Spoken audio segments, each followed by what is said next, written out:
IPL 2025 play of race నుంచి నిష్క్రమించిన తొలి జట్టుగా చెన్నై సూపర్ కింగ్స్ నిలిచింది.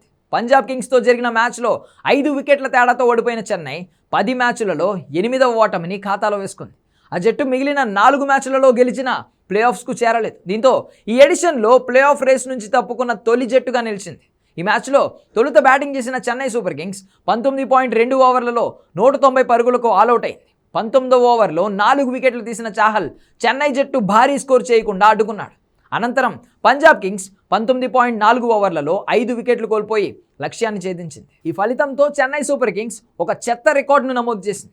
ఓ సీజన్లో సొంత మైదానమైన చెపాక్లో అత్యధిక మ్యాచ్లను చెన్నై ఓడిపోయింది.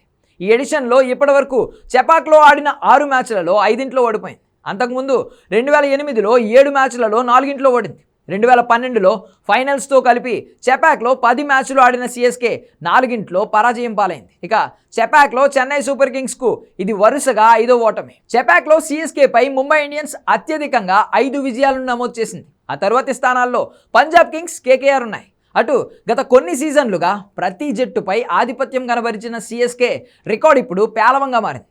పంజాబ్పై 8 ఆడితే 7 ఓడిపోయింది. 2023 నుండి ఇప్పటి వరకు చెపాక్ స్టేడియంలో Punjab Kings versus Chennai super Kings 3 సార్లు తలపడగా అన్నింటిలోనూ పంజాబే గెలిచింది. గత 8 మ్యాచ్ల్లోనూ హోమ్ అండ్ అవే 7 పంజాబ్ కింగ్సే విజయం సాధించింది.